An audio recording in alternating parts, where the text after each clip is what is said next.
मधुरचापकर्ताम् अपरिमितां मोद बाणसौभाग्याम् अरुणाम् अतिशयत्करुणाम् अभिनवगुणसुन्दरी वन्दे अभिनवकुलसुन्दरी वन्दे अभिनवगुणसुन्दरी वन्दे.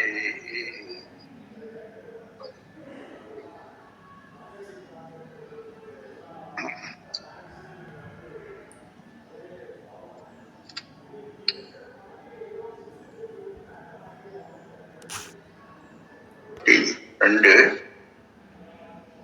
பரதேவதை மற்றும் நினைப்பு மறதி மத்தஸ்மிருதி ஞானம் அபோக நஞ்ச என்று பகவத்கீதை கூறுவது போல ஒவ்வொரு விருத்தியினுடைய ஆதாரமாக இருந்து அத்தனை விருத்திக்கும் நினைப்பு, மறுபடியும் நினைத்ததை ஞாபகப்படுத்துதல், ஞானம் போன்ற அத்தனைக்கும் நம்முடைய விருத்தியில வியாபித்திருக்கக்கூடிய அம்பாளாக இருந்து செய்கிறார். சகுணமாகவும் நிர்குணமாகவும் இரண்டுமாக அம்பாள் தியானிக்கத்தக்கவளாக விருத்தியிலே விளங்கிக் கொண்டிருக்கக்கூடியவள். முன்னால பார்த்தோம், தடத்த லட்சணமாகவும் சொரூப லட்சணமாகவும் இரண்டு மூலமாகவும் எதை அறிகிறோமோ அப்படி இருக்கக்கூடியவள். அதனால அம்பாள் லப்த ரூபா என்று சொல்லப்படுகிறோம். லப்த ஸ்ரீ, லப்த தீகி, விகாரமற்ற மனதில அந்த கரணத்தினுடைய விருத்தியில நிச்சயமான வடிவாக அனைத்துமாக இருந்து கொண்டிருக்கிறாள். அதாவது தீரர்கள் என்று சொல்லக்கூடிய புத்திமான்களுக்கு புத்தியாக விளங்கிக் இருக்கக்கூடியவளாக இருக்கிறார். புத்திக்கு அதிஷ்டானமாக ஞான விருத்தி ரூபமாக இருந்து நமக்கு கைவல்யம் ஏற்படுவதற்கு காரணமாக இருக்கக்கூடியவள் அம்பாள். வேதாந்த சாஸ்திரத்தில் ஜீவன் முக்திக்கு அடையாளமாக ஜடச்சேதன வஸ்துக்களினுடைய தாற்பயத்தை அறியக்கூடிய தீகி என்று சொல்லக்கூடிய புத்திமான்கள் அப்படிப்பட்ட தத்துவமசி மகா போன்ற மகா வாக்கியங்களை சிரவண மனனத்தினால் அறிந்து உண்டான அகண்டாகார விருத்தியாக எந்த ஒரு சொரூபிணி இருக்கிறாளோ அவள் தன்மயமாக பெற்ற சொரூபலயமாக நாம் ஆவதற்கு எது காரணமாக இருக்கிறதோ அப்படிப்பட்ட அம்பாளாக இருக்கிறாள். அதனால்தான் எஸ் சர்வஜக எஸ் சர்வவித்து என்று ஸ்ருதிகள் எல்லாம் கூறுவதற்கு ஆதாரமாக இருக்கக்கூடியவளாக அம்பாள் இருக்கிறாள். அப்படி லப்தஸ்ரீ எந்த புத்திமான்களால் யார் ஒருவள் அடையப்படுகிறாளோ அவள் தீரர்கள் என்று சொல்லக்கூடியவர்களுக்கு தீஸ்வரூபமாக புத்தி ஸ்வரூபமாக இருந்து நமக்கு ஞானத்தை கொடுத்து கொண்டிருக்கக்கூடியவள். அதாவது ஞானியினுடைய புத்தியிலே விளங்கிக் கொண்டிருக்கக்கூடியவள்.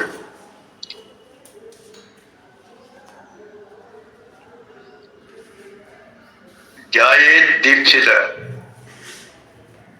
ஜாயே யாரது தியானத்திலே எந்த ஒன்றை தியானித்துக் கொண்டிருக்கிறார்களோ அவர்கள் அந்த தேவதையாக அம்பாள் இருக்கிறார். அது வரைக்கும் பார்த்தோம். 264 லப்த வாஞ்சிதா பரதேவதை கிருஷ்ண காரியம் கிருத்தி என்று சொல்லக்கூடியவளாக அம்பாள் இருக்கிறாள்.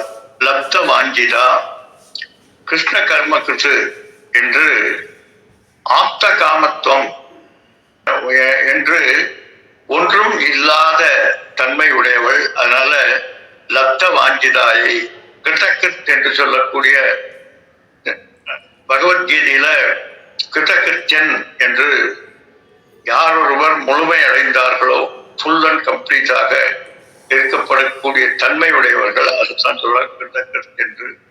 அப்படிப்பட்ட திருப்தி அடைந்த சொரூபமாக அம்பாள் இருக்கிறாள். காரணம், ஆபூர்யமான அச்சல பிரதிஷ்டம் சமுத்திரமாவ பிரவிசந்தி என்பது தத்துவத் காமாயம் பிரவிசந்தி சர்வே சதாந்தி மாப்னோதி நகாம காமி என்று அனைத்தையும் முழுமையாக அடைந்தவளாக இருக்கின்ற காரணத்தினால் இனி அடைய வேண்டும் என்கின்ற எண்ணம் இல்லாதவள், இனி அடைந்து ஆக வேண்டியது எதுவும் இல்லாத தன்மை உடையவள். அதனால அம்பாள் லப்த வாஞ்சிதா என்று. லப்த பாப மனோதூரா,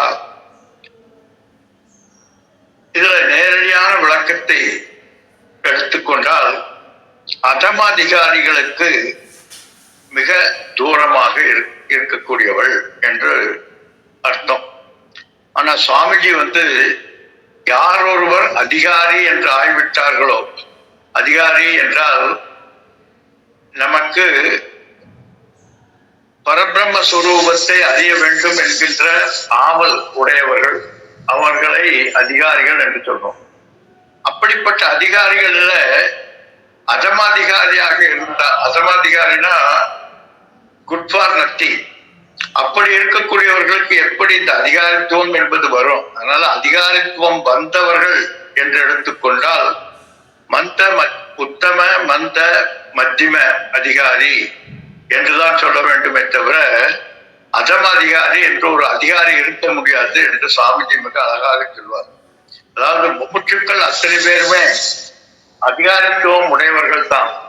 அந்த அதிகாரித்துவத்துல அதமாதிகாரம் என்று ஒன்று இருக்க முடியாது.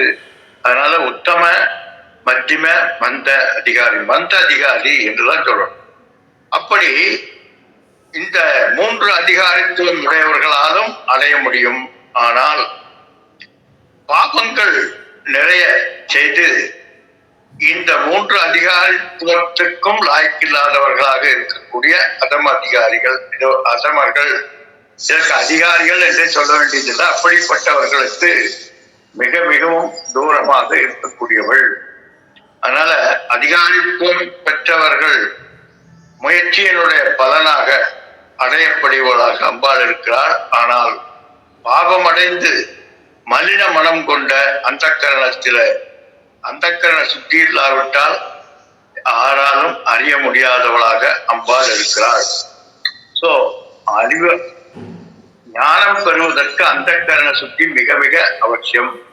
எனவே அந்தக்கரண சுத்தி இல்லாதவர்களுக்கு அம்பாள் மிகவும் தூரேன செவரம் கிருஷ்ண, தூரமாக இருக்கக்கூடியவர், அவர்களுக்கு எட்டாத நிலையில் இருக்கக்கூடியவர்கள். அப்படிப்பட்ட மந்த அதிகாரிகளுக்கு மிக மிக தூரமாக இருக்கக்கூடியவள். அதிகாரித்துவத்தை சாஸ்திரம் பலவிதமாக கூறுகிறது.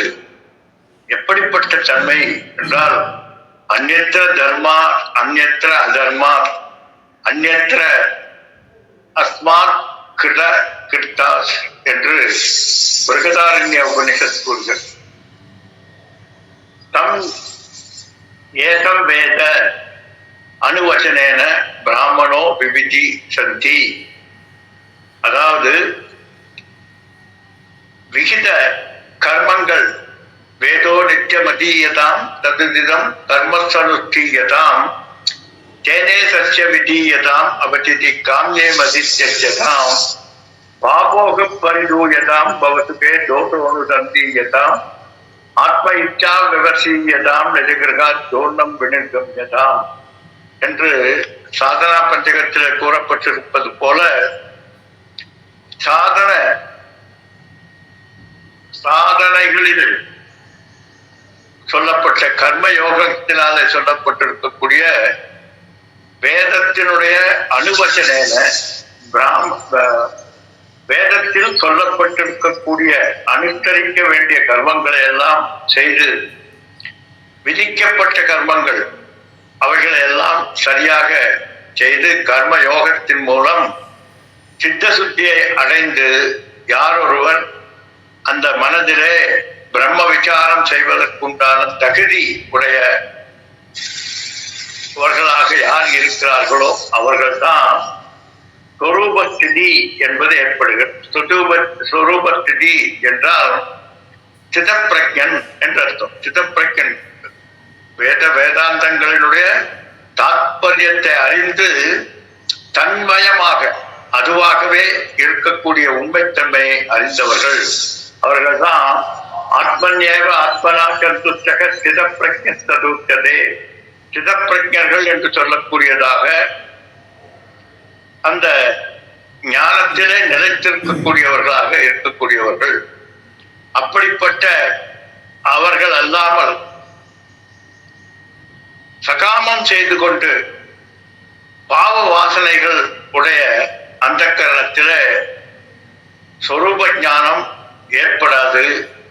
ஒருவேளை இவர்களது புத்திசாலித்தனத்தினாலே ஏதோ ஒரு சின்ன ஒரு புண்ணியத்தினாலே இவர்களுக்கு அந்த சொரூப ஞானம் என்பது புரிந்தாலும் அவர்களுக்கு ஞான பலன் கிடைக்காது. அதனால்தான் அதிகாரித்துவத்தை மிக மிக மிக முக்கியமாக அத்துணை சாஸ்திரங்களும் சொல்லிக் கொண்டிருக்கிறது. அப்படி அதிகாரித்துவம் இருக்கக்கூடிய புத்தியிலே அம்பாள் ஐயே மெட்ட சுலபம் என்று ரமண மகரிஷி சொல்வது போல அதிகாரித்துவம் உடையவர்களுக்கு மிக மிக சுலபமாகவும் ஐயே மெத்த கடினம் ஆருத்ரா தரிசனம் ஐயே மெத்த கடினம் அதிகாரித்துவம் மற்றவர்களுக்கு மிக மிக கடினமாகவும் இருக்கக்கூடியது. அதனால்தான் விவேக சூடாமணி சொல்றார் சதகோடி ஜென்ம புண்ணிய துர்லபம் என்று. யாரெல்லாம் இந்த உண்மையை உணரக்கூடிய தன்மையில் இருக்கிறார்களோ அவர்கள் எல்லாம் காரணம் நூதன விவேகி உள்ளம் நுழையாத நுழைமாகில் பூத ஜென்மங்கள் கோடி புனிதனாம் பொருளனாமே. நூதன விவேகி உள்ளம் புதிதாக அறிய வேண்டும் என்று ஆர்வப்பட்டிருக்கக்கூடியவர்களுக்கு இது அறிவதற்கு அரிதாக இருக்கிறது. காரணம் அந்தக்கரண சுத்தி என்பது இருக்க வேண்டும். அதான் பூத ஜென்மங்கள் கோடி புனிதராம் பொருளராமே. அப்படி சாதன சதுஷ்டய சம்பத்திகரமாக யார் ஒருவர் இருக்கிறார்களோ அவர்களுக்கு ஆத்ம இச்சா விவசியதாம் ஆத்மாவை அறிய வேண்டும் என்கின்ற ஆவலுடைய முமுட்சுக்கள் ஜிக்ஞாசுக்களாக வெறும் முமுட்சுக்களாக இருக்கிறவர்களுக்கும் தூரம் தாங்க. வெறும் முமுட்சுக்களாக இருப்பவர்களுக்கும் தூரம் தான் அப்படின்னா என்ன அர்த்தம்? முமுட்சுக்கள் அத்தனை பேருமே முமுட்சுக்கள் தான். யாரும் மோட்சத்தை வேண்டும் என்று நினைக்காதவர்கள், மோட்சம் அடைய வேண்டும் என்று நினைக்காதவர்கள் யாருமே இல்லை. ஆனால் மோட்சத்தினுடைய மீன்ஸ் எது என்று அறியாமல் புண்ணிய கர்மங்களினால் மோட்சத்தை அடைந்து விடலாம் என்று நினைத்து கொண்டு அல்லது மோட்சம் இங்கிருக்கிறது அங்கிருக்கிறது என்று நினைத்து கொண்டு இகபர லோக சௌபாக்கியங்களில் இருக்கக்கூடிய சுகத்தையே மோட்சம் என்று எண்ணிக்கொண்டு அவர்கள் அலைவார்கள். அதனால ஈவன் முமுட்சுக்களுக்கு கூட உண்மைத்தன்மை புரிவது என்பது கடினம். அப்ப யாருக்கு தான் உண்மைத்தன்மை புரியும் என்றால் ஜிக்ஞாசு. நாம் செய்த புண்ணிய கர்மத்தின் பலனாக மட்டுமே முமுட்சுவிலிருந்து ஜிக்ஞாசுவாக மாறக்கூடிய தன்மை என்பது ஏற்படும். அதனால ஜிக்ஞாசுத்துவத்தை வளர்த்துக் கொள்ளக்கூடிய தன்மை எப்போது வரும் என்றால் நம்முடைய சாதனைகளினாலே சாதன சதுர்த்தய சம்பன்னர்களாக விளங்குபவர்களுக்கு மட்டுமே அம்பாள் அறியக்கூடியவளாக இருக்கிறார். மற்றவர்களுக்கு அவரவர்களது நிலைப்பாட்டை பொறுத்து தூரமாக இருக்கக்கூடியவர்கள் மனோதூரம், அவர்களது மனதுக்கு எட்டாத நிலையிலே அம்பாள் இருப்பவளாக ஆகிறார்.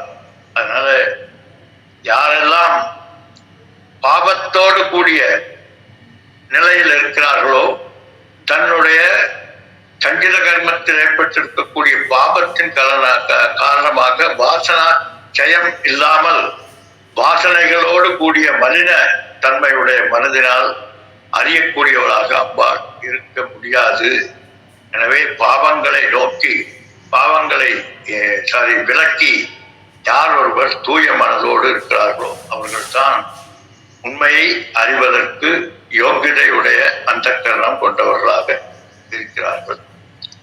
லப்த அகங்கார துர்கமா, அகங்காரம் இருக்கின்ற வரை அடைய முடியாதவர்கள். அகங்காரம் இருப்பவர்கள் பக்கத்துல கூட போக முடியாது என்று சங்கராச்சாரியார் கூறுகிறார். பக்கத்துல, அதாவது அகங்காரம் நான் என்பது இருக்கின்ற வரைக்கும் முடியாது என்கிறார். அதனால்தான் ரமணர் சொன்னார், உன்னை ஒழித்தால் தான் முடியும் என்று. அப்படி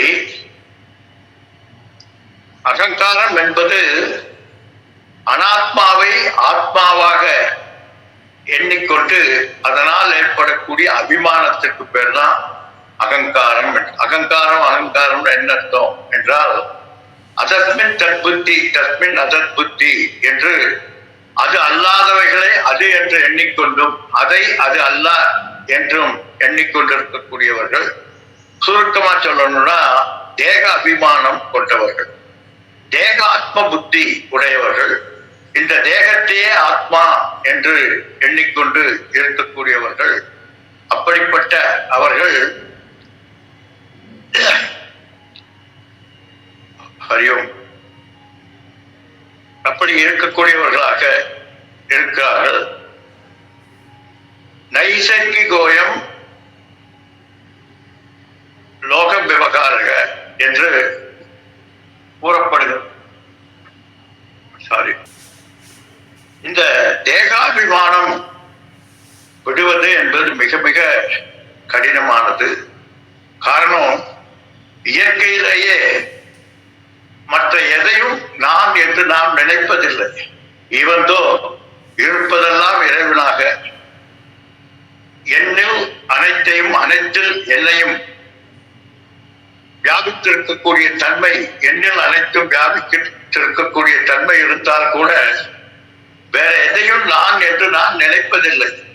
ஆனால் இந்த சரீரத்தில் நான் என்கின்ற எண்ணம் எப்படி வந்தது என்றால், சங்கர் சொல்றார், நைசர்கிகோயம் லோக விவகாரக என்று சொல்றார். எப்படி இந்த யுஷ்மத் அஸ்மத் பிரத்யய கோச்சரயோகோ விஷய விஷயனோகோ விருத்த சுபாவா தம பிரகாசவது, நீ நான் என்கின்ற இரண்டு சொற்களுக்கும் இருக்கக்கூடிய பதமானது இரண்டும் வேறுபட்ட நிலையில் இருக்கக்கூடியது. இது நான் என்கின்றது, இது என்கின்றது என்னை விட வேறான அறியப்படுகின்ற பொருளாக இருக்கக்கூடியவைதான் இது என்பது. ஆனால் எப்படி இந்த அத்தியாசம் ஏற்பட்டது என்று புரியவே இல்லை. மிக மிக அதிசயமாக இருக்கிறது. எப்படி இது என்கின்ற இந்த சரீரத்தை, அதாவது உன்னால் பார்க்கப்படக்கூடியதாகிய இந்த சரீரத்தை எப்படி நான் என்று எல்லோரும் எண்ணுகிறார்கள் என்று அறிய முடியாத ஒன்றாக இருக்கிறது. அதனால்தான் அத்தியாச பாஷ்யத்துல மிக அழகாக அச்சலோக விவகாரக நைசர்கிகோயம் என்று சொல்றார். ஆதியிலிருந்து அனாதியாக இந்த அத்தியாசம் இருந்து கொண்டே இருக்கிறது. அவித்தையினால் ஏற்பட்டிருக்கக்கூடிய இந்த அகங்காரம் உபலட்சணம் எல்லாவித அசுர சம்பத்தும் ஏற்படுத்தி கொண்டிருக்கக்கூடியதாக இருக்கிறது. எப்ப இந்த அத்தியாசமானது ஏற்படுகிறதோ, அவிதையினால் உண்டாவதாக இந்த அகங்காரமானது எப்போது ஏற்படுகிறது என்று நாம் அறிந்து கொள்ளலாம் என்றால், அசுர சம்பத்துக்கள் என்றால் ஒரு ரஜோகுணத்தோடு கூடியதாகிய அத்துணை ஆட்டிடியூடு யாருக்கு இருக்கிறதோ அவர்களுக்கெல்லாம் அசுர சம்பத்து என்று சொல்கிறார். தெய்வீக சம்பத்து என்று சொல்லக்கூடிய சாத்வீக குணத்தினுடைய தன்மையினுடைய வெளிப்பாடு உடையவர்கள். அசுர சம்பத் என்றால் ரஜோகுணத்தினுடைய தமோ குணத்தினுடைய வெளிப்பாடுகள் உடையக்கூடியவர்களாக இருப்பார்கள். இப்படி யார் யாரெல்லாம் இருக்கிறார்களோ அவர்களுக்கு இந்த அசுர சம்பத் என்று சொல்லக்கூடிய அகங்காரத்தினுடைய வெளிப்பாடு என்று நாம் புரிந்து கொள்ளலாம் என்று சொல்ற. அமானித்துவம், அதம்பித்துவம், அகிம்சா, சாந்தி, ராஜ்யவம் என்று அதம்பித்துவம் எப்பொழுது தம்பித்துவம் எதற்கெடுத்தாலும் நான் நான் நான் என்கின்ற ஒரு தன்மையுடையவர்களாக இருப்பார்கள். தன்னை பற்றியே பறைசாற்றி கொண்டிருக்கக்கூடியவர்களாக இருப்பார்கள். தனக்கு மீறி வேற எதுவும் இல்லை என்கின்ற எண்ணத்தோடு இருக்கக்கூடியவர்களாக இருப்பார்கள். இதைத்தான் 13வது அத்தியாயத்தில் மிக அழகாக கிருஷ்ண பகவான் சொல்கிறார். எதெல்லாம் தெய்வீ சம்பத்து என்று சொல்கிறார். அமானித்துவம்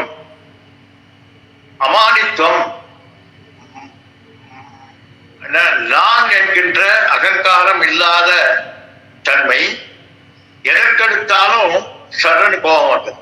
அதுக்கு என்ன சொல்ற, கில்டட் ஹர்ட் உடையவர்களாக இருக்கக்கூடியவர்கள், அதாவது தாழ்வு மனப்பான்மை அதிகம் உடையவர்களாக இருக்கக்கூடியவர்கள் தான் அமானி. அப்படி இல்லாமல் இருப்பது தெய்வீக சம்பத்து.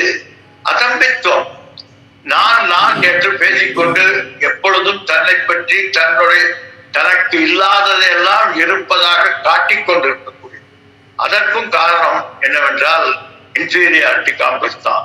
அப்படி அதம்பித்துவம் எதிரெடுத்தாலும் தன்னை பற்றியே பேசிக்கொண்டு தன்னுடைய நிலைப்பாட்டுகளை விளக்கிக் கொண்டிருப்பவர்கள். ஏதாவது ஒரு வார்த்தை பேசினால் உடனே தனக்கு அது தெரியும் இது தெரியும் என்று தன்னை மற்றவர்கள் மதிக்க மாட்டார்களோ என்கின்ற இன்ஃபீரியாரிட்டி காம்ப்ளெக்ஸ் இருப்பதனாலே தான் இருப்பதை என்னுடைய இருப்புத்தன்மை இருக்கிறது என்று காட்டிக்கொண்டு திரிவதற்கு பெயர் தம்பித்துவம். அடுத்தது ஹிம்சா. காயேன வாச்சா மனசா, வாக்கினாலும் சரீரத்தினாலும் மனதினாலும் எப்பொழுதும் அடுத்தவர்களை சீண்டிக் கொண்டே இருக்கக்கூடியவர்கள், அடுத்தவர்களை துன்புறுத்தி கொண்டிருக்கக்கூடிய தன்மை உடையவர்களாக இருப்பவர்கள். அத சாந்தி, எப்பொழுதும் அலைவாய்ந்து கொண்டே இருக்கக்கூடிய ஒரு மனது, ரெஸ்ட்லெஸ்ஸாக இருந்து கொண்டே இருக்கக்கூடியவர்கள். ஆர்ஜவம் அப்படின்னா கிட்டத்தட்ட இதுவும் அகங்காரத்தோடு சேர்ந்ததுதான். அது தனக்கு என்று எண்ணிக்கொண்டிருக்கக்கூடியவர்கள், அப்படிப்பட்ட நிலை அல்லாதவர்கள், அதுக்கு ஆர்ஜவம் எடுத்தவர். ஆச்சாரிய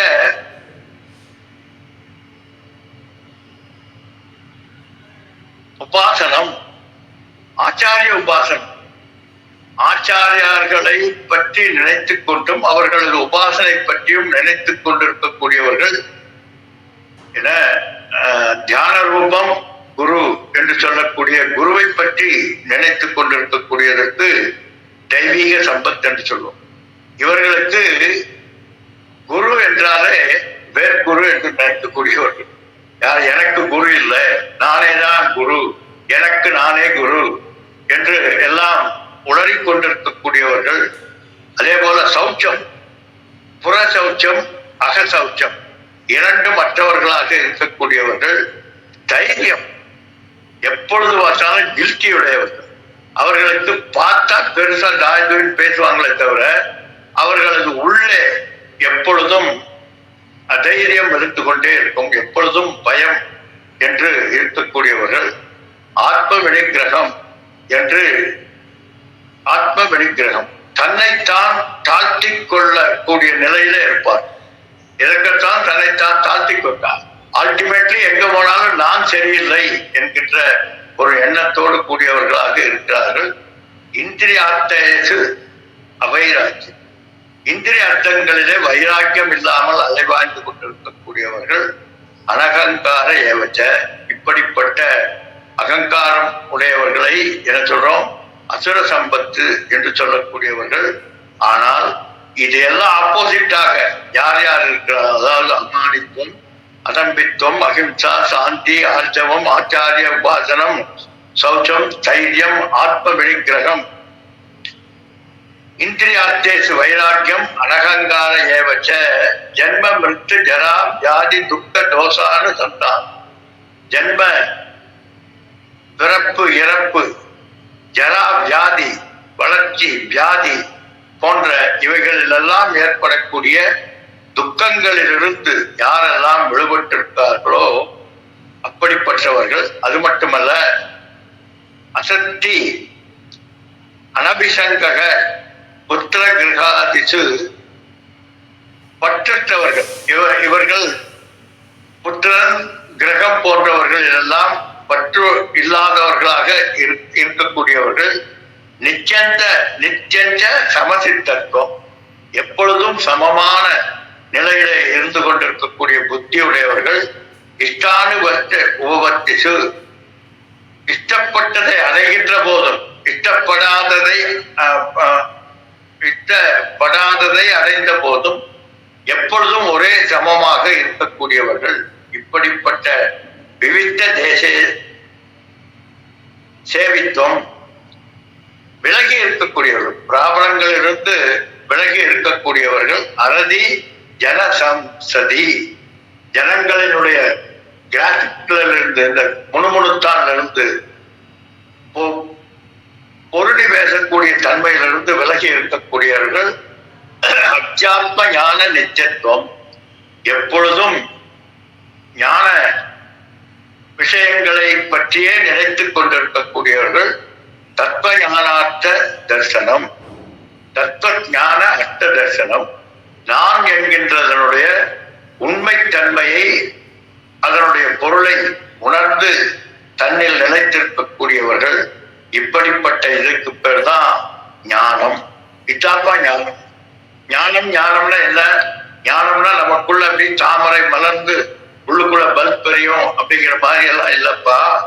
மேற்கொண்ட இந்த அதிகாரித்துவங்கள் எல்லாம் யாரிடம் இருக்கிறதோ அவர்கள் அதுவே ஞானமாக, அதுவே ஞானம். ஆச்சாரியவான் புருஷோ வேதக என்று எப்படி சொல்லப்பட்டிருக்கிறதோ அதுபோல அதிகாரிகளே அந்த அந்த தன்மையே ஞானம். இதி புரோக்தம் என்று இந்த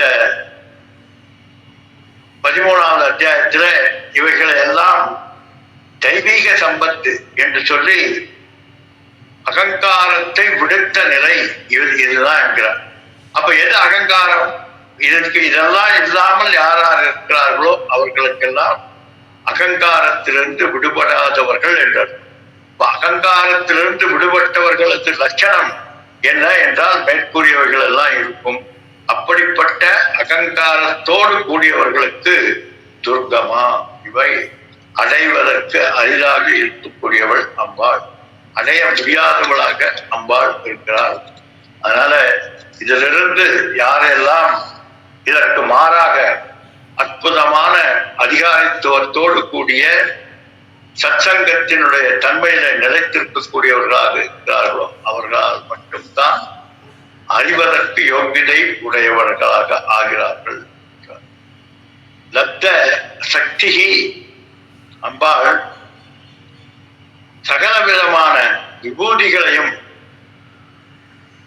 சாமர்த்தியங்களையும் செய்ய முடியாதவர்களை எல்லாம் செய்யக்கூடிய தன்மையும் இருக்கக்கூடியவள் அம்பாள். இவந்தோ அம்பாள் அகடித கடினா படியசி மாயா என்றிருந்தால் கூட, கடக்க முடியாத மாயையாக அம்பாள் இருந்தால் கூட, கர்ம யோகத்தினால், தியான யோகத்தினால், ஞான யோகத்தினால், இந்த யோகங்களினாலே பக்குவம் அடைந்த மனதிற்கு யாருக்கெல்லாம் இந்த இந்த பக்குவங்கள் இருக்கிறதோ அவைகளுக்கெல்லாம் கூடமாக இருந்து அந்த சொரூப சித்தியை அடைய முடியும் என்று சொல்றார். அப்படிப்பட்ட லப்த சித்திகி சித்திகி லப்த சக்திகி அடையக்கூடியவளாக அம்பாள் இருக்கிறாள். எப்படி கர்மயோகம், அதே போல தியான யோகம், ஞான யோகம் என்று போன்ற பக்தி யோகம் போன்றவற்றினாலே யாரெல்லாம் பக்குவம் உடையவர்களாக இருக்கிறார்களோ அவர்களால் அடையக்கூடியவளாக அம்பாள் இருக்கிறாள். அதே போல அம்பாள் லப்த தேகா தேகத்தை அடைந்தவளாக அம்பாள் இருக்கிறாள்.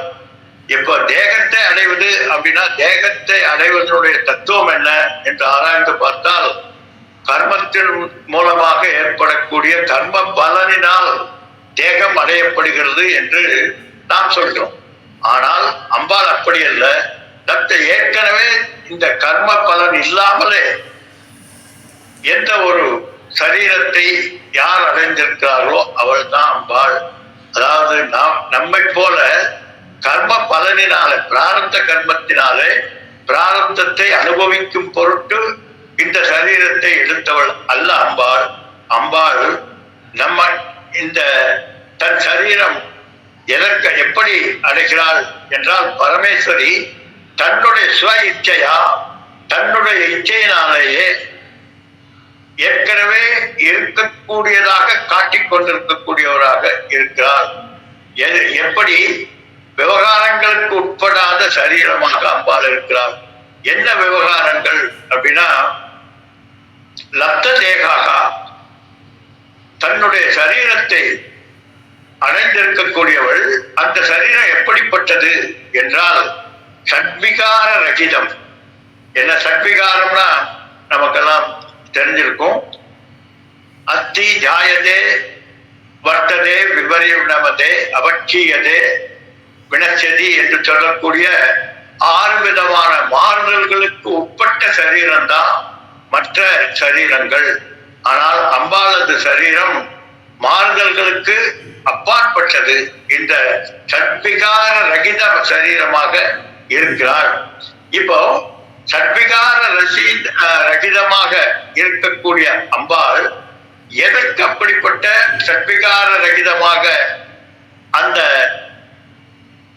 சரீரத்தை தாங்கிக் கொண்டிருக்கிறாள் என்றால் அம்பாள் நமக்கெல்லாம் காட்சி தந்தே என கருணை செய் என்று சொல்வார்கள். அதுபோல உபாசகர்களுக்கு தன்னுடைய மனதிலே தற்சிந்தனம் தற்கதனம் ததன்ன தற்பிரபோதனம் என்கின்ற இந்த உபாசனையினுடைய உச்சபட்சமான ஒரு பலன் என்று பார்த்தால் அம்பாளது தரிசனம் என்று சொல்றோம். அம்பாளது தரிசனம் சுத்த அந்தக்கரணத்திலே வேறு எந்த விதமான சிந்தனையும் இல்லாமல் அம்பாளினுடைய தாற்பயத்தை யார் நினைத்துக் கொண்டிருக்கிறார்களோ அவர்களுக்கு காட்சி அளித்தவளாக இருந்து கொண்டிருக்கிறார். ஏன் இப்படி காட்சி அளித்தால் என்ன பிரயோஜனம் என்றால் அந்தந்த நிலைப்பாட்டுகளுக்கு தக்கபடி அளிக்கக்கூடியவளாக அம்பாள். என்ன யார் பிளீஸ் மைக்கா தெரியும்.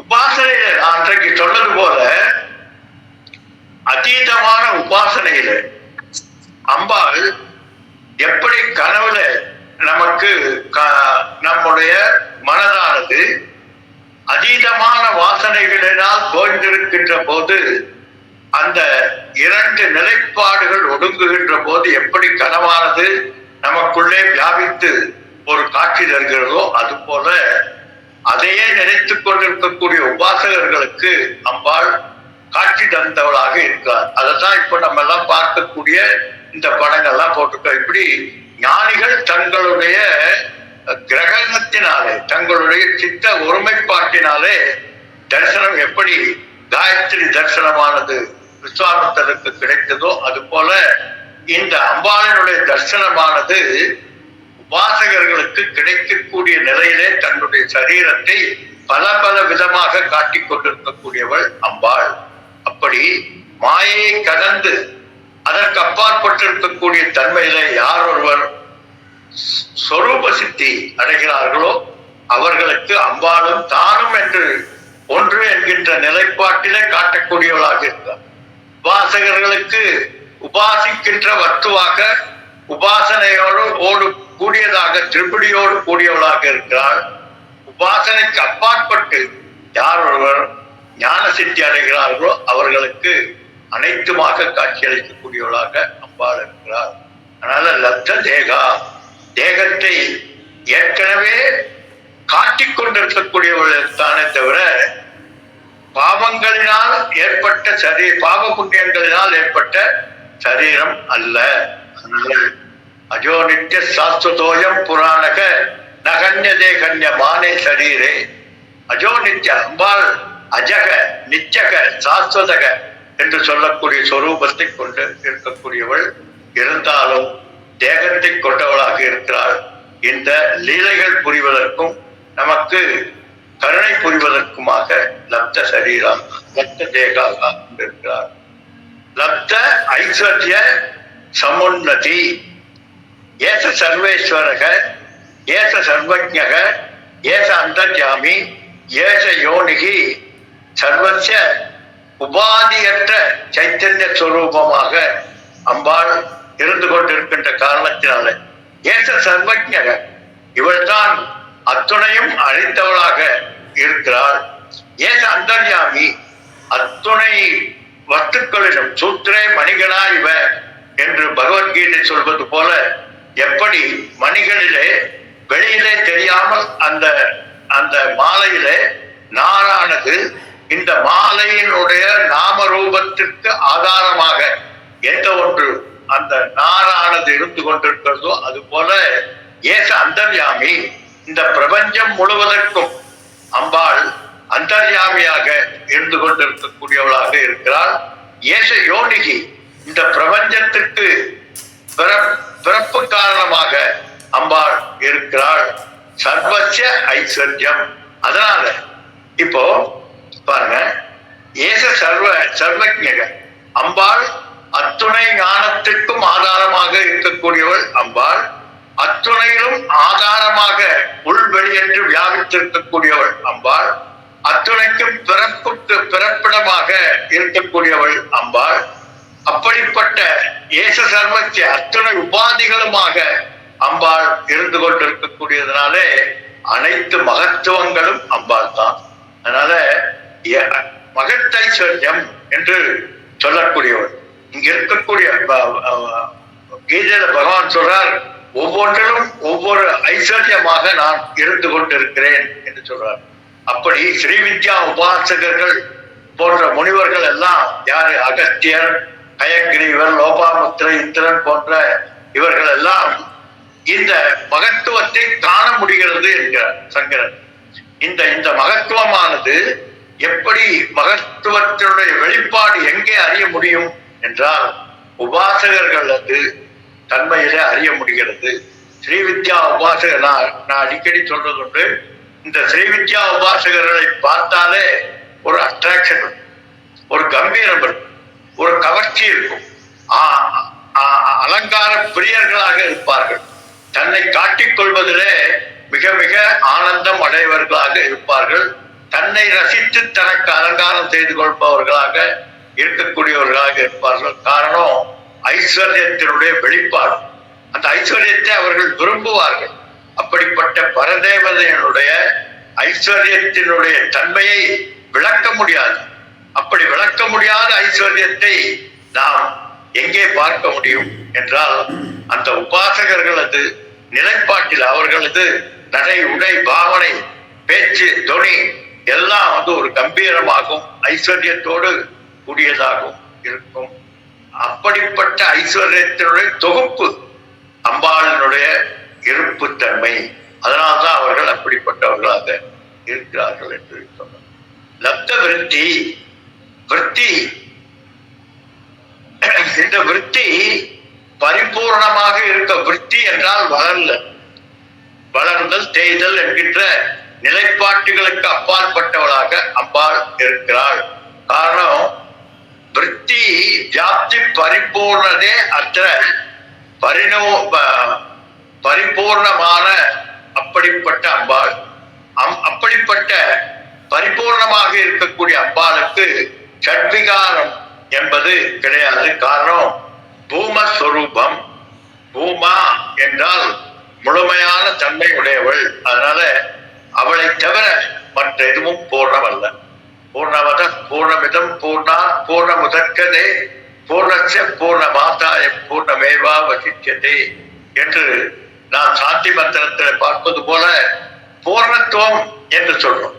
இப்போ பூர்ணத்துவம் என்றால் முழுமையான தன்மை உடையது பூர்ணத்துவம் என்கிறோம். ஆனால் நாம் அறியாமையினாலே பூர்ணமில்லாத தன்மையாக இவைகளை பார்க்கிறோம். ஆனால் உண்மையில் அனைத்தும் பூர்ணம்தான். இங்க இருக்கக்கூடிய அத்தனையும் பூர்ணம்தான். காரணம், பூர்ணம் அசப்பூர்ணம். அசப்பூர்ணம் இந்த படைப்புக்கு முன்னால் சதேவ சௌமிய இதம் அக்ரே ஆசித் சச்சிதானந்த ஸ்வரூபமாக பூர்ண வஸ்துவாக சைத்தன்ய ஸ்வரூபம் என்று சொல்லக்கூடிய பரபிரம்மம் பூர்ணமாக இருக்கிறது. அந்த பூர்ணத்திலிருந்து கற்பிக்கப்பட்ட இன்னொரு பூர்ணம், அதுவும் பூர்ணம்தான். ஏனென்றால் பூர்ணத்திலிருந்து வெளிவந்தது, பூர்ணத்தை சார்ந்தது, பூர்ணமாகவே இருப்பது. எனவே பூர்ணத்திலிருந்து வெளிவந்த பூர்ணமத பூர்ணமிதம் இடம் அக்ரே ஆசித் என்று சொல்வது போல சத்வடிவமாகவே இந்த இப்போது இருக்கக்கூடிய இந்த ஜகத்தானது சத்வடிவமாகவே இருந்தது. எனவே அதுவும் பூர்ணம். பூர்ணம் அசப்பூர்ணம் இதம் பூர்ணம், இப்பொழுதும் பூர்ணம். காரணம் என்னன்னா, பூர்ணா பூர்ண முதற்கதே, பூர்ணத்திலிருந்து வெளிவந்ததினாலே அதுவும் பூர்ணமாக இருக்கிறது. எனவே பூர்ணமேவ அவசிச்சதே, எப்பொழுதும் பூர்ணமாகவே விளங்கி கொண்டிருக்கக்கூடியது. அதனால அத்தனை உபாதிகளுக்கும் அதிஷ்டானமாக இருக்கக்கூடிய அம்பாள், அனைத்துமாக வியாபித்திருக்கக்கூடிய அம்பாள், பரிபூர்ணமாக இருக்கக்கூடியவள்.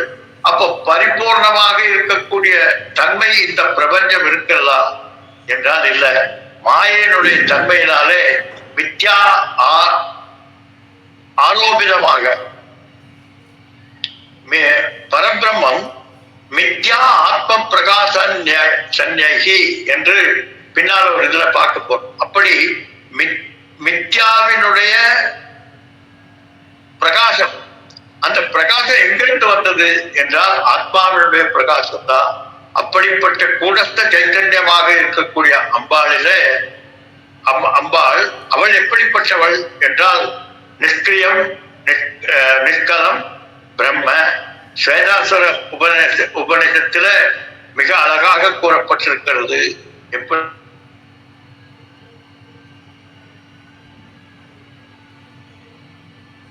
இருக்கக்கூடியவள், அவயவ நிஷேதமாக இருக்கக்கூடியவள், அவயவங்கள் இல்லாமல் இருக்கக்கூடியதால அம்பாள்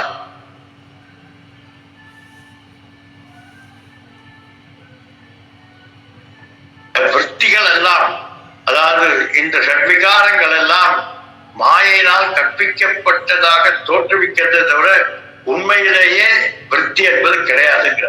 இந்த ஷட்விகாரம் என்பது உண்மையிலே கிடையாது, நம்மால் அறியாமையினால் அறியப்படுவதுதான் இவைகள் எல்லாம் என்று சொல்லப்படுகிறது. அப்படி அதிஷ்டானமாக இருந்து மித்யா ஆத்ம பிரகாசம் நாய இந்த மித்தையை மிளவிக்கக்கூடிய அதிஷ்டானமாக அம்பாள் இருந்து கொண்டிருக்கிறாள். அப்படி இருக்கக்கூடிய அம்பாள் லப்த விருத்தி, அவள் விருத்திகளுக்கெல்லாம் அப்பாற்பட்டவளாக, மாறுதல்களுக்கெல்லாம் அப்பாற்பட்டவளாக இருக்கிறார். லப்த லீலா, லலிதாம்பிகை தன்னுடைய கருணையினாலே மற்ற ஜீவர்களுக்கு சந்தோஷம் ஏற்படுத்துகின்ற ஒரு நிலைப்பாட்டை கொண்டிருக்கின்றதுனாலே பல லீலைகள் புரிந்தவளாக இருக்கிறார். உண்மையில அம்பாளுக்கு என எந்த லீலையும் அவசியம் இல்லை. லீலைக்கு அப்பாற்பட்டவளாக அம்பாள் இருக்கா. ஏன் நம்ம நிறைய பேர் கேட்கிறோம், எதற்குத்தான் இந்த படைப்பை படைத்தார், ஏன் இந்த சிருஷ்டி, எதற்கு இந்த ஜீவன், ஏன் பிறந்தோம் என்றெல்லாம் கேட்கும். அது அம்பாளினுடைய லீலை. ஏன் இந்த லீலை என்றால் நம்முடைய பாப புண்ணியங்களினுடைய அடிப்படையிலே ஏற்பட்டதுதானே தவிர அம்பாள் தான் பிறக்க வேண்டும் என்கின்ற அவசியம் இல்லாதவள். அப்படி இருக்கக்கூடிய அம்பாள் எதற்கு இந்த பிரபஞ்சமாக காட்சியளித்து நமக்கு சுகதுக்கத்தை கொடுத்து கொண்டிருக்கிறார் என்றால் அது நம்முடைய பாப புண்ணியங்களினுடைய அடிப்படையிலே இருப்பதாக தோற்றுவிக்கப்பட்டதுதான் இந்த பிரபஞ்சமே தவிர உண்மையில இல்லை. அதனால லத்த லீலா, இந்த லீலைகளுக்கெல்லாம் அப்பாற்பட்டவள், லீலைகளை தனகத்தை கொண்டிருக்கக்கூடியவள்.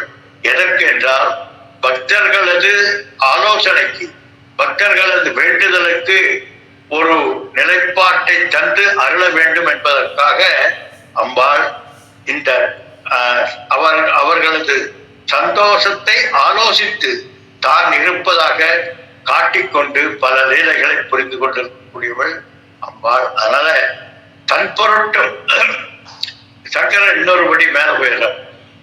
தன் பொருட்டும் பக்தர்கள் பொருட்டும் லீலைகள் செய்கிறார். தன் பொருட்டு எதுக்குப்பா லீலை செய்யணும்னா அவளுக்கு பக்தர்கள் மேல் ஏற்பட்டிருக்கக்கூடிய பிரியம், அந்த பிரியத்தினாலே பக்தர்களது பிரியத்தை பூர்த்தி செய்வதற்காக தான் மேற்கொண்ட லீலைகள் இவைகள் என்று ஒரு அற்புதமான விளக்கத்தை சங்கராச்சாரியார் ஒரு வித்தியாசமான விளக்கத்தை கொடுக்கிறார். அடுத்தது லப்த எவ்வனசாலினி. எவ்வனம் அப்படின்னு சொன்ன உடனே நமக்கு பக்தர்களுக்கு நினைவு வருவது தட்சிணாமூர்த்தி. தட்சிணாமூர்த்தி எவ்வன ஸ்வரூபமாக இருந்து கொண்டு குரோஸ்து மௌனம் வியாக்கியானம் சித்தார்த்து சின்ன சந்தையாக, அப்படி குரு என்பவர் இளமையாக இருந்து கொண்டிருக்கக்கூடியவராக காட்சி அளிக்கிறார். எப்படி மாறுதல்கள் இல்லாமல். தட்சிணாமூர்த்தி நித்திய எவ்வனம் என்று சொல்லக்கூடிய எப்பொழுதும் எவ்வனத்தில் மாறுபடாத தன்மையை உடையவராக இருக்கிறார். அப்படிப்பட்ட தன்மையை கொடுக்கக்கூடியவள் அம்பாள். ஏன்னா அவள் கலாதீதம் என்று பெயர் பெற்றவர். அதாவது கலை என்றால் நாம் பார்த்திருக்கோம், எப்படி நிலவானது 16 கலைகளை கொண்டு தேய்வதும் உயர்வதுமாக இருக்கிறதோ அதுபோல அதற்குத்தான் என்ன சொல்றோம், கலை என்று சொல்றோம். அதற்கு காரணம் என்ன? அதற்கு அங்கங்கள் இருக்கின்ற காரணத்தினாலே பல கலைகளோடு கூடியவளாக இருக்கக்கூடியவளாக இருக்கிறார். ஆனால் அம்பாள் அந்த கலைகளுக்கு ஆதாரமாக இருந்தாலும் அம்பாள் நித்திய எவ்வன சாலினி, எப்பொழுதும் அடிப்படையிலே கலாதீத கலைகளுக்கு அப்பாற்பட்டவளாக இருக்கக்கூடியவளாக இருக்கிறாள். பரதேவதைக்கு அவயவ ரகிதமாக இருக்கின்ற காரணத்தினாலே, அதாவது அசரீரமாக சரீரம் இல்லாமல் இருக்கின்ற காரணத்தினாலே அவளுக்கு இந்த மாறுபாடுகள் இல்லை. எனவே எப்பொழுதும் எவ்வளமாகவே தன்னிலை மாறாமல் இருந்து கொண்டிருக்கக்கூடியவளாக இருக்கிறாள் அம்பாள். அதனால மாறுதல்கள் இல்லாமல் நித்திய எவ்வளமாக அம்பாள் இருந்து கொண்டிருக்கிறாள். காரணம் அஜக, அமிர்தக, அபயக என்று அம்பாளினுடைய சொரூபத்தை வர்ணிக்கிறது. அஜக என்றால் பிருகதாரண்ய உபநிஷத்துல மிக அழகாக சொல்லியிருக்கு. அஜக என்றால் நம்ம நிறைய பார்த்திருக்கோம், ஜென்மம் இல்லாதவர், பிறப்பில்லாதவர் என்று சொல்லக்கூடியவர். அதனால பிறக்காததற்கு மாறுதல்கள் இல்லை. அமிர்தக, பிறப்பில்லாததற்கு மிருதம் என்று சொல்லக்கூடிய இறப்பும் இல்லை. அதே போல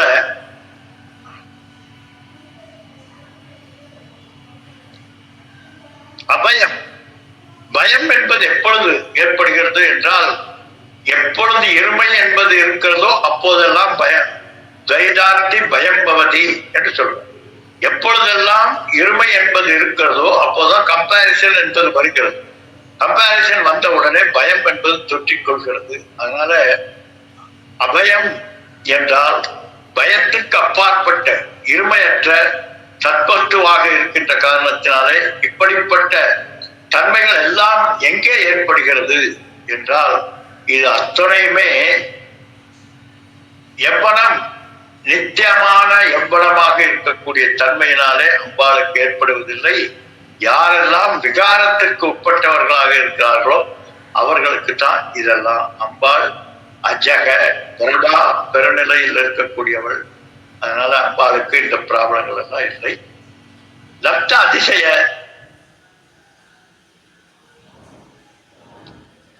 லப்த அதிசய சர்வ அங்க சௌந்தரி. அப்பா எவ்வளவு அட்ஜெக்டிவ் கொடுக்குறாங்க பாரு.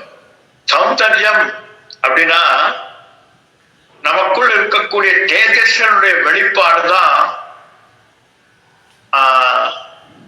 சௌந்தர்யமாக இருக்கு. சௌந்தர்யம் என்றால் அழகு. அகத்தின் அழகுதான் முகத்தில் தெரியும். அதுபோல சௌந்தர்ய தேஜஸ்வனுடைய அங்கம், அதாவது வசீகரம் அப்படின்னு எடுத்துக்கொள்ளலாங்கிறார்.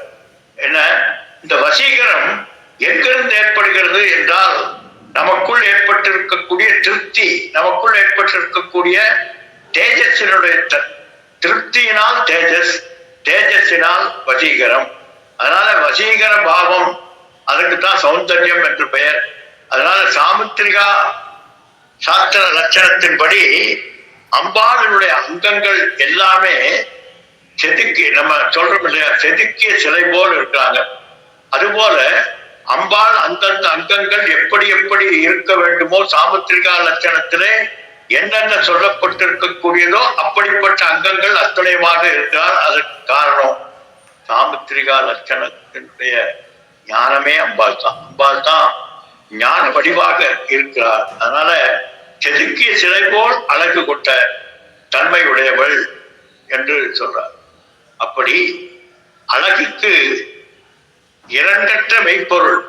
அதனால அழகுக்கு குறைவென்பதே கிடையாது. அம்பாள் சௌந்தர்ய லகரி என்று விளக்கப்பட்டவளாக பார்க்கிறார். ஓம் பூர்ணமத பூர்ணமிதம் பூர்ணமுதச்யதே பூர்ணஸ்ய பூர்ணமாதாய பூர்ணமேவாவசிஷ்யதே. ஓம் சாந்தி சாந்தி. ஹரி ஓம் ஸ்ரீ குருப்யோ நமः. ஹரி ஓம் ஜி. हरिओम जी. हरिओम स्वामी जी. हरिओम जी. हरिओम जी. हरिओम जी. हरिओम जी. हरिओम जी.